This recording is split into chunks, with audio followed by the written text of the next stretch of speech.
చెప్పండి, ఏం డౌట్ ఉంది? మా ఆర్థిక ఇబ్బందులు ఉన్న విషయం వాస్తవం.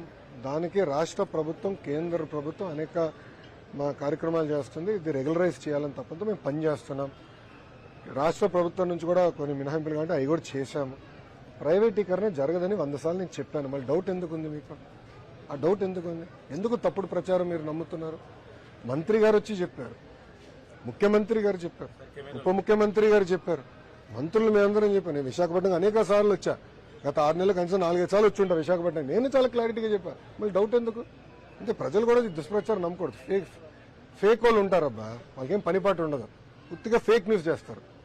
అదే ఫేక్ పార్టీ ఉంది, వైకాపా పార్టీ, వాళ్ళు దుష్ప్రచారం చేస్తారు. వాళ్ళు ఉత్తరాంధ్రకి ఏం పీకారండి? 5 సంవత్సరాలు అడుగుతున్నా. కనీసం రైల్వే జోన్కి భూమి ఇవ్వలే వాళ్ళు. ఏం పీకారు? మళ్ళీ ఒక్క ఐటీ కంపెనీ వాళ్ళు సరిగ్గా తీసుకురాలా.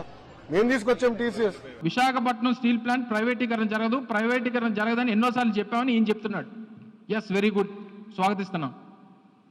ఈ మాట రేపు ప్రధానమంత్రి గారు వస్తారు కదా,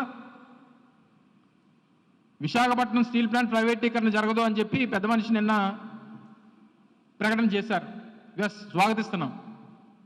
కానీ ఆయనకి అది చెప్పాల్సింది. ఈయన చెప్పాడు, చాలా ఎలక్షన్స్ ముందు చెప్పాడు, ఎన్నికలు అయిపోయి 7 నెలలు అవుతున్నాయి, ఇప్పుడు చెప్తున్నాడు. అక్కడ తీరా చూస్తే ఎంప్లాయీస్కి జీతాలు లేవు. వెళ్ళి స్థానిక ఎంపీని అడిగితే మీకు జీతాలు ఇవ్వట్లేదు అని చెప్పి ఆయన క్వశ్చన్ మార్క్ ఉంటాడు. పక్కన ఉన్నటువంటి రాష్ట్రంలోనేమో స్టీల్ ప్లాంట్ ఈ రకమైనటువంటి పరిస్థితులు ఉంటే ఆ మంత్రి గారేమో 15,000 కోట్ల ప్యాకేజ్ తెచ్చుకుంటాడు. తీరా ఈయన చూస్తేనేమో ప్రైవేట్ పరం చెయ్యం. ఆ నిర్ణయం మీరు చెప్తారా, లేకపోతే మీ తండ్రి గారు రేపు పక్క నుండి రేపు 1,00,000 మందితో సభ అంటున్నారు కదా, ఆ సభా సాక్షిగా ప్రధానమంత్రి గారితో చెప్పిస్తారా? మేము డిమాండ్ చేస్తూ ఉన్నాం ఈరోజు స్టీల్ ప్లాంట్ కార్మికుల తరపున, విశాఖపట్నం ప్రజల తరపున, రాష్ట్ర ప్రజల తరపున రేపు జరగబోయేటువంటి ప్రధానమంత్రి గారి సభలో విశాఖపట్నం స్టీల్ ప్లాంట్ ప్రైవేట్ పరం చేయు అనేటువంటి మాట రేపు ప్రధానమంత్రితో చెప్పించాలని చెప్పి వైఎస్ఆర్ కాంగ్రెస్ పార్టీ డిమాండ్ చేస్తూ ఉంది.